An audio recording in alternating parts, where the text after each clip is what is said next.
ሰላም ጤና ይስጥልን ተከበራችሁ ተመልካቾቻችን ይህ በብስራት የዩቲዩብ ቻናል ወደ እናንተ የሚተላለፈው የሀገር ውስጥና የባህር ማዶ የመረጃ ሰዓታችን ነው። መረጃዎቹን ወደ እናንተ ያደረስኩ ሰማሃር አለባቸው ከመላው የስቱዲዮ ባለሙያዎች ጋር አብሬያችሁ ቆይታ የማደርግ ይሆናል። በቅድሚያም ወደ ሀገር ውስጥ መረጃዎች እንለፍ። ኢትዮጵያዊውን የደበደበው የውጭ ሀገር ዜጋ ከስራ ተሰናበተ። የኢንዱስትሪ ፓርኮች ልማት ኮርፖሬሽን እና የኢትዮጵያ ኢንቨስትመንት ኮሚሽን በሐዋሳ ልዩ የኢኮኖሚ ዞን በሚገኘው ቶዮ ሶላር ኩባንያ ውስጥ በተፈጠረ ግጭት ላይ ያካሄዱትን ማጣራት አጠናቀዋል።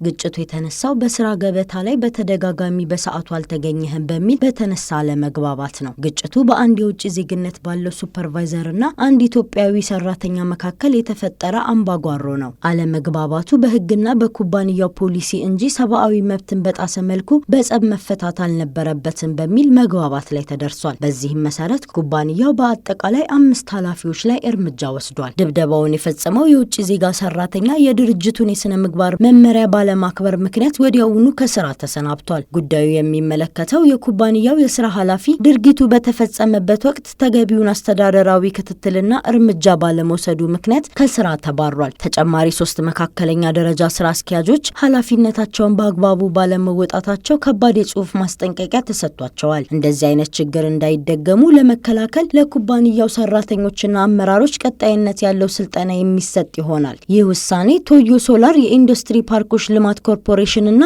የኢትዮጵያ ኢንቨስትመንት ኮሚሽን ማንኛውም አይነት የስነ ምግባር ጉድለት፣ አካላዊና ስነ ልቦናዊ ጥቃት እንደማይታገሱ ግልጽ ማሳያ ነው። ኮርፖሬሽኑ በሚያስተዳድራቸው ሁሉም የኢኮኖሚ ዞኖችና ፓርኮች ውስጥ የሰራተኞች ደህንነት፣ ክብርና እኩልነት ሳይጓደል እንዲጠበቅ ጥረቱን አጠናክሮ እንደሚቀጥል አረጋግጧል። ቶዮ ሶላር ለ2000 ሰራተኞች የስራ ዕድል የፈጠረ ሲሆን በየወሩ ከ15 ሚሊዮን ዶላር በላይ ምርት ወደ ውጭ የሚልክ ትልቅ ድርጅት መሆኑን የኢንዱስትሪ ፓርኮች ልማት ኮርፖሬሽን ባወጣው መግለጫ አስታውቋል። በተማሪ ሊዛ ደሳለኝ ግድያ የተጠረጠረው ግለሰብ በፖሊስ ቁጥጥር ስር ዋለ።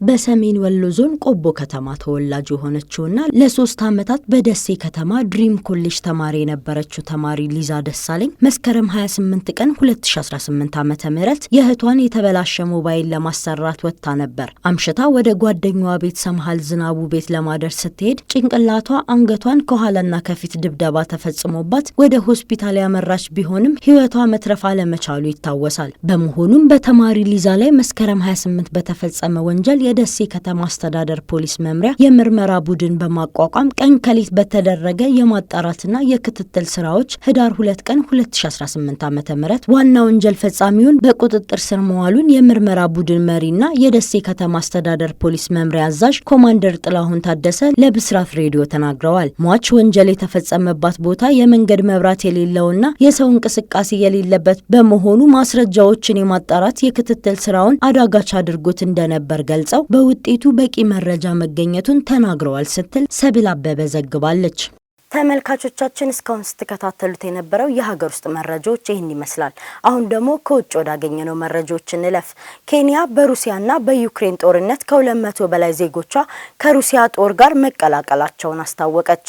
ኬንያ ከ200 የሚበልጡ ዜጎቿ ከዩክሬን ጋር በሚደረገው ጦርነት ለሩሲያ ተሰልፈው እየተዋጉ መሆናቸውን አስታውቃለች። የወታደር የምልመላ አውታሮች አሁንም ንቁ ሆነው እየተንቀሳቀሱ እንደሚገኙና ኬንያውያንን ለምዝገባ ኢላማ ማድረጋቸውን ቀጥለዋል። የጠቅላይ ካቢኔ ጸሐፊ ሙሳሊያ ሙዳቫዲ በውጭ ጉዳይ ሚኒስቴር ድረገጽ ላይ በሰጡት መግለጫ ከ200 በላይ ኬንያውያን ወደ ሩሲያ ጦር ሰራዊት መግባታቸውን ዘገባዎች ይጠቁማሉ ብለዋል። ዩክሬን ባለፈው ሳምንት ከ1400 በላይ የሚሆን ከበርካታ የአፍሪካ ሀገራት የተውጣጡ ዜጎች ከሩሲያ ጦር ጋር ወግነው በዩክሬን እየተዋጉ ሲሆን የተወሰኑት ተታለው ተመልምለዋል ብላለች። ሁኔታውን እጅግ አሳሳቢ ነው ሲሉ የገለጹት ሙዳቫዲ ዜጎች ከእውነት የራቀ ማራኪ መስሎ ለሚታዩ የውጭ ሀገር የስራ ቅጥር ሲቀርብላቸው ጥንቃቄ እንዲያደርጉ አሳስበዋል። ባለፈው ሳምንት የኬንያው ፕሬዝዳንት ዊሊያም ሩቶ ከዩክሬን ፕሬዝዳንት ቭላዲሚር ዘለንስኪ ጋር በስልክ ባደረጉት ውይይት በግጭቱ ቀጠና ውስጥ የታሰሩ ኬንያውያን እንዲፈቱ ጠይቀዋል። የደቡብ አፍሪካ ፕሬዝዳንት ጽህፈት ቤት ባለፈው ሳምንት ባወጣው መግለጫ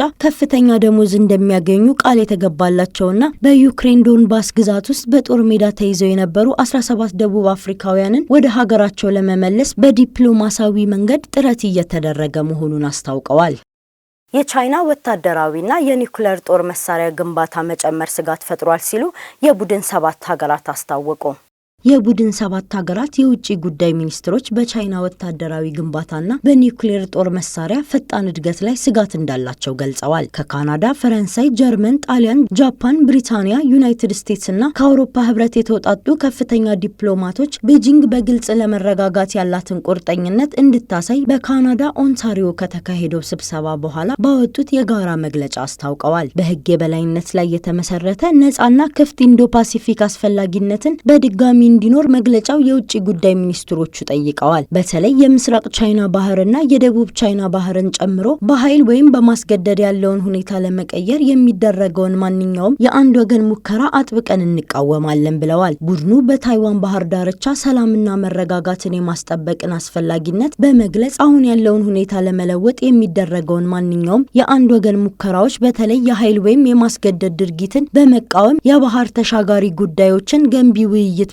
ማድረግ በሰላም እንዲፈታ ጠይቋል። በመቀጠልም ታይዋን በተገቢው ዓለም አቀፍ ድርጅቶች ውስጥ ላላት ትርጉም ያለው ተሳትፎ እንደሚደግፉ ገልጸዋል። የውጭ ጉዳይ ሚኒስትሮቹ የሰሜን ኮሪያን የኒውክሌርና የባሊስቲክ ሚሳኤል ፕሮግራሞችን አጥብቀው አውግዘዋል። እናም ሙሉ በሙሉ ከኒውክሌር ነጻ ጋር ያላቸውን ቁርጠኝነት አረጋግጠዋል። ቡድን ሰባት በተጨማሪ በፒዮንግያንግ የክሪፕቶፕ ዝርጋታ ስርቆት ላይ ከባድ ስጋት እንዳለው በማንሳት የጠለፋውን ጉዳይ አፋጣኝ መፍትሄ እንዲያገኝ አሳስቧል። ተመልካቾቻችን እስካሁን ስትከታተሉት የነበረው የብስራት የዩቲዩብ የመረጃ ሰዓታችን ይሄን ይመስላል። መረጃዎቹን ወደ እናንተ እያደረስኩ ሰምሃር አለባቸው ከመላው ስቱዲዮ ባለሙያዎች ጋር አብሬያችሁ ቆይታ አድርጌያለሁ። መልካም ቆይታ